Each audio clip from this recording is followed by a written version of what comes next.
Without a win in over 6 years at the home of Gloucester, Bath travelled to Kingsholm with high hopes of victory from their lofty position of 4th in the Premiership ladder. Mike Ford had made 5 changes to the side that had beaten Brive in the Amlin Cup, giving the Bath side a large physical presence, but it was Gloucester who started fastest. Billy Twelvetrees playing at fly half, punishing Bath for straying offside. A fractious opening saw George Ford level the scores on 12 minutes, as neither side could find any sort of momentum in possession, and the whistle of referee Wigglesworth seemed to be playing the biggest part of the game. Gloucester did their best to run the ball from every available position, but the only reward came from the boot of Twelvetrees, the number 10 extending the lead to 6-3 on 24 minutes. Carl Ferns, recalled to duty with the loss of Francois Lowe, was sent to the bin on 27 minutes, and Twelvetrees claimed his 3rd penalty as a result. Ford got 3 points back, and the visitors went into the break 9-6 down, but also a man less, as Matt Garvey was binned for a high tackle in front of the shed.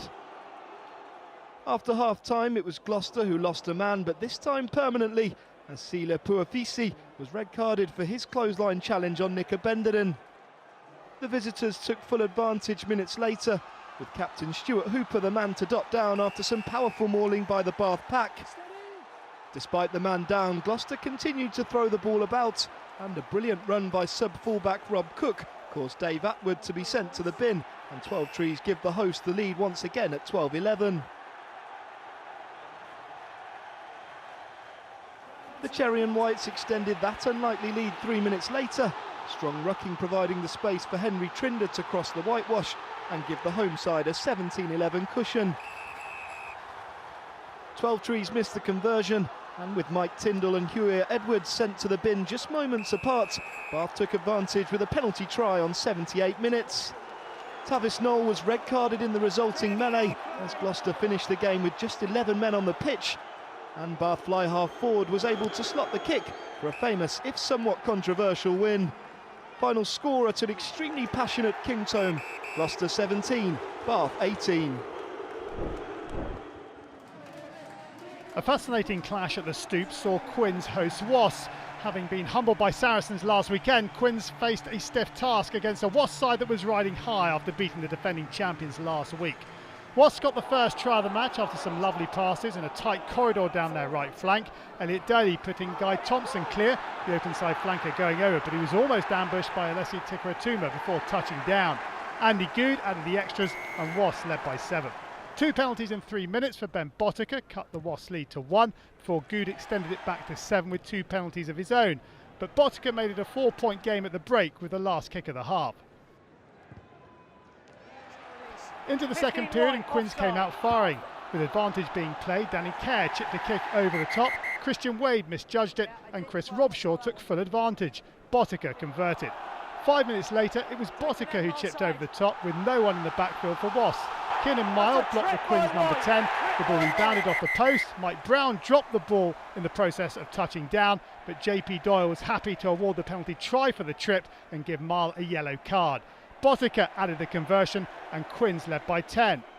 Just before the hour mark, Danny Kerr slotted a drop goal with his wrong foot to make the lead 13 points.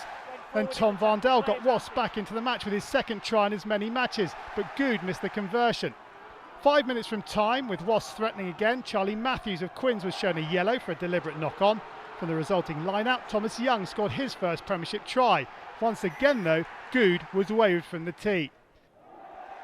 And that was the end of the scoring. Quins winning their first match of the season, and Wasps still only have 1 win in 11 versus Quins. Final score at the Stoop, Harlequins 26, Wasps 23. Welford Road was a windy affair on Saturday as Leicester Tigers welcomed Bristol Bears, and it was Leicester's George Ford who opened up the game scoring with a penalty kick in the opening 4 minutes. Ellis Genge then pulled a ruck down, awarding the visitors a penalty. Callum Sheedy booting through the posts to level the score at 3 apiece.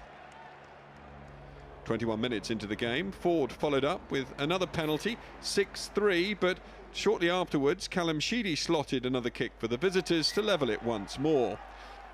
It was winger Jordan Oluwafela who burst down the side of the pitch to score the first try of the game, his first in 18 matches, to give Leicester a 5-point lead. But Bristol reciprocated with their own try on 35 minutes, Sheedy shimmying his way over. Half-time, the score was 11-all. The penalties continued in the second half, Ford slotting 2 more kicks to make it 17-11 to Leicester. Matt Tamua was sent to the sin bin for playing the ball on the ground, and Bristol retaliated with flanker Dan Thomas going over to close the gap to 1. Ford pushed Tigers back in front by 4 with another penalty. But in the 75th minute, Harry Thacker bundled over the line from a rolling maul, swiftly converted by Ian Madigan to give Bristol the lead for the first time in the match.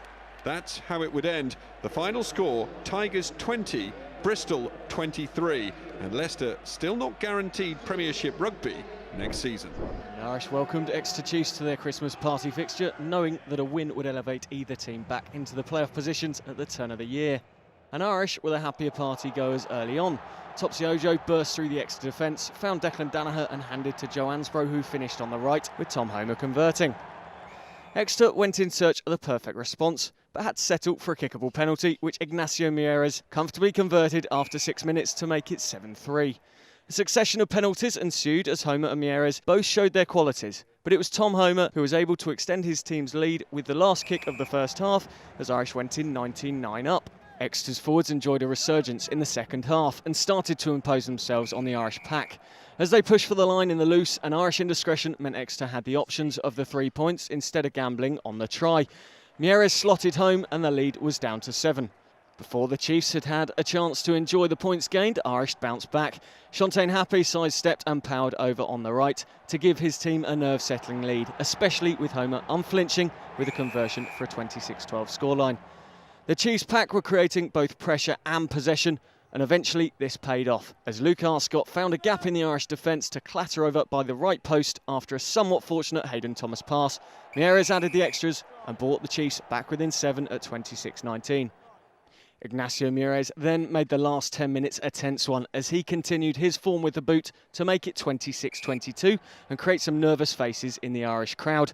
But with 2 minutes to play, Exeter gave away a penalty just inside their own half, and Tom Homer took his points tally to 19 for the afternoon as Irish hung on for the win but couldn't deny the Chiefs a losing bonus point. Final score, London Irish 29, Exeter 22.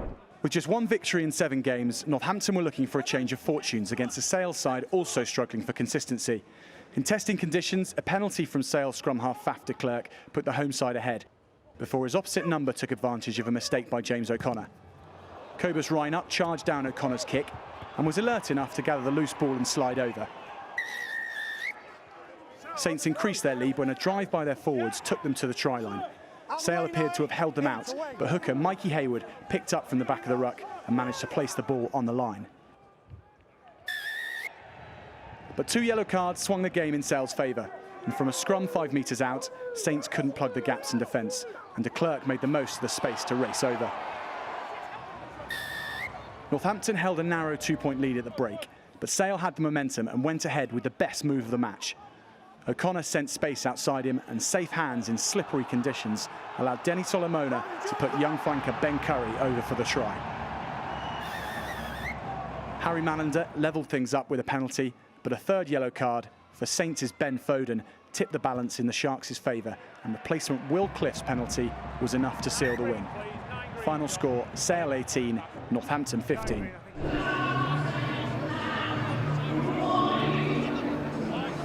Saracens welcome Worcester Warriors to Allianz Park, knowing that they will finish top of the table in the regular season in consecutive years. Warriors knew they had to win to stand any chance of Premiership survival, and so their concession of a try within the first 5 minutes was far from ideal. David Strettle finished off in the corner for his 11th score this term in the top flight, and Alex Good, who'd supplied the telling pass, added the conversion. 5 minutes later, Strettle's opposite winger, Chris Ashton, went over. Good again supplying the final pass as Ashton stepped inside to touchdown for his 6th this term. Coupled with his record-breaking performance in Europe, it's hardly surprising that the clamour for his return to the England fold is growing.